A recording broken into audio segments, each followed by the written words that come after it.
श्रोता प्रेमियों, मैं राम सागर शास्त्री आप लोगों के समक्ष रखने जा रहा हूं 10 विद्याएं और खट कर्म।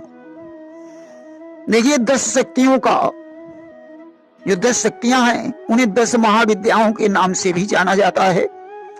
महाकाली, तारा देवी, भुवनेश्वरी, षोडशी, भैरवी, छिन्नमस्ता, धूमावती, बगुलामुखी, मातंगी और कमला। इनमें 11वीं शक्ति को विद्येश्वरी नाम से जाना जाता है। इन्हें क्रमशः महाकाल, तारा, भुवनेश, षोडश, छिन्नमस्तक, धूमवान, बगुलामुख, मातंग, कमल और श्री विद्येश की पत्नी माना जाता है। देखिए, भगवान शंकर ने रोग, शोक, दरिद्रता तथा शत्रु भय से मुक्त होने के लिए पार्वती जी को खट कर्मों का वर्णन सुनाया था। शांति कर्म, वशीकरण, स्तंभन, विद्वेषण, उच्चाटन और मारण। इनके द्वारा 9 प्रयोग होते हैं। मारण, मोहन, स्तंभन, विद्वेषण, उच्चाटन, वशीकरण, आकर्षण, रूपायन और ऐच्छिणी साधना। शांति कर्म की अधिष्ठात्री देवी रति हैं। जिस क्रिया से ग्रहों के अनिष्टकारी प्रभाव को दूर किया जाता है उसे शांति कर्म कहते हैं। जिस क्रिया से स्त्री पुरुष को वश में किया जाता है उसे वशीकरण कहते हैं।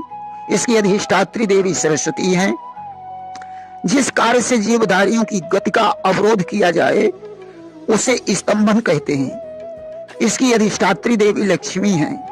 जिस क्रिया से प्रियजनों के परस्पर प्रेम को नष्ट किया जाए उसे विद्वेषण कहते हैं। इसकी अधिष्ठात्री देवी ज्येष्ठा हैं। जिस क्रिया से जीवधारियों के प्राणों को नष्ट किया जाए उसे मारण कहते हैं। इसकी अधिष्ठात्री देवी भद्रकाली हैं। शांति कर्म में श्वेत रंग, वशीकरण में लाल गुलाबी, स्तंभन में पीला, विद्वेषण में सुर्ख गहरा लाल रंग, उच्चाटन में धूम्र, मारण में काले रंग का प्रयोग होता है। शांति कर्म में गज चर्म का प्रयोग तथा आसन सुखासन है। वशीकरण में मेघ चर्म का प्रयोग तथा आसन भद्रासन है। स्तंभन में बागंबर तथा आसन पद्मासन है। विद्वेषण में अश्व चर्म तथा आसन कुक्कुटासन है। उच्चाटन में उष्ट चर्म तथा आसन अर्ध स्वास्तिकासन है। मारण में महिष चर्म या भेड़ की ऊन का आसन तथा इसका आसन विकटासन है। वशीकरण के लिए मोती, मूंगा, हीरा की माला, आकर्षण हेतु हाथी के दांत की माला, विद्वेषण हेतु अश्वदंत की माला, उच्चाटन हेतु बहेड़े या अश्वदंत की माला, मारण हेतु स्वतः मरे हुए गधे के दांत की माला, धर्म हेतु मनोरथ पूर्ण करने वाली रुद्राक्ष की माला शुभ है। शांति कर्म में 27 दानों की, वशीकरण में 15 दानों की, मोहन में 10 दाने की, उच्चाटन में 19 दानों की, विद्वेषण में 31 दानों की माला प्रयोग की जाती है। शक्ति पुष्टि हेतु कमल के सूत्र की डोरी, आकर्षण उच्चाटन में घोड़े के पूंछ के बालों की डोरी, मारण में मृतक मनुष्य के नसों की डोरी। इसके अतिरिक्त रुई के डोरे से गुथी हुई माला का प्रयोग किया जाता है। वशीकरण तथा स्तंभन शांति कर्म में तर्जनी व अंगूठे द्वारा, आकर्षण में अनामिका व अंगूठे द्वारा, विद्वेषण उच्चाटन में तर्जनी अंगूठे द्वारा, मारण में कनिष्का और अंगूठे से माला फेरना चाहिए।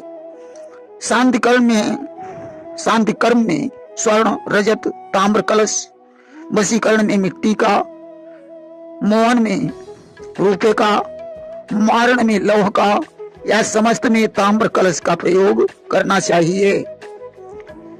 देखिए, जब 3 प्रकार के होते हैं, वाचिक जिसे दूसरा सुन सकता है, नंबर 2 उपांशु जिसमें आवाज सुनाई नहीं पड़ती है, नंबर 3, मानसिक। मानसिक में कुछ हिलता नहीं है, मन में ही जाप होता है। इसमें अक्षरों का विशेष ध्यान रखना चाहिए। मारण आदि में वाचिक, शांति पुष्टि हेतु उपांश, मोक्ष हेतु मानसिक जाप श्रेष्ठ बताया गया है। प्रथम सूर्योदय से 10 घड़ी तक बसंत ऋतु रहती है, द्वितीय 10 घड़ी तक ग्रीष्म, तृतीय 10 घड़ी तक वर्षा, चतुर्थ 10 घड़ी तक शरद, पंचम 10 घड़ी तक हेमंत, षष्ठम 10 घड़ी तक घड़ी या 4 घंटे तक शिशिर ऋतु मानी जाती है। वहीं प्रातः काल वसंत ऋतु, मध्याह्न काल ग्रीष्म, दोपहर ढलने पर वर्षा, संध्या में शिशिर, आधी रात में शरद, रात्रि के अंतिम प्रहर में हेमंत ऋतु मानी जाती है। हेमंत में शांति कर्म, बसंत में वशीकरण, शिशिर में स्तंभन, ग्रीष्म में विद्वेषण, वर्षा में उच्चाटन, शरद में मारण प्रयोग करना चाहिए। दिवस के प्रथम प्रहर में वशीकरण, विद्वेषण और उच्चाटन। दिवस के प्रथम प्रहर में वशीकरण, विद्वेषण और उच्चाटन दोपहर में, शांति कर्म तीसरे पहर में, स्तंभन और मारण का प्रयोग संध्या काल में करना चाहिए। शांति कर्म ईशान दिशा में, वशीकरण उत्तर में, स्तंभन पूर्व में, विद्वेषण नैऋत्य में, उच्चाटन वायव्य में तथा मारण का प्रयोग आग्नेय में करना चाहिए। शांति कर्म पुष्टि कर्म आयु रक्षा हेतु उत्तर मुख, वशीकरण पूर्व मुख, धन प्राप्ति हेतु पश्चिम मुख, मारण आदि दक्षिण मुख होकर जपना चाहिए। शांति प्रयोग गुरुवार से, वशीकरण सोमवार से, विद्वेषण शनिवार से, उच्चाटन मंगलवार से, मारण शनिवार से किया जाता है। शांति कर्म में दूध, घी, तिल, आम की लकड़ी, पुष्ट कर्म में दही, घी, बेलपत्र, चमेली के फूल, कमलगट्टा, चंदन, जौ, काले तिल तथा अन्न मिलाकर, आकर्षण में चिरौंजी, तिल, बेलपत्र से, वशीकरण में राई, नमक से, उच्चाटन में काग पंख घी में सानकर धतूरे के बीज मिलाकर हवन करना चाहिए। मंत्र साधना में ज्ञानी पुरुष की शरण में जाना चाहिए। जिस मंत्र का जाप करना है उसे भोजपत्र पर केसर की स्याही से लिखकर सामने रख लेना चाहिए। चावल, मूंग की दाल, ऋतफल का आहार तथा पृथ्वी पर शयन करना चाहिए। खटकर्म के अनुसार किसी वस्तु की आवश्यकता हो तो नग्न होकर स्वयं लाएं, पीछे नहीं देखना चाहिए। नग्न होने से भूत प्रेत का भय नहीं रहता है। देखिए, जहाँ दोपहर रात्रि में जाना हो वहाँ दोपहर दिन में जाएं। जहाँ नग्न लिखा है वहाँ बिना सिला वस्त्र पहने, एक ही वस्त्र पहनना चाहिए।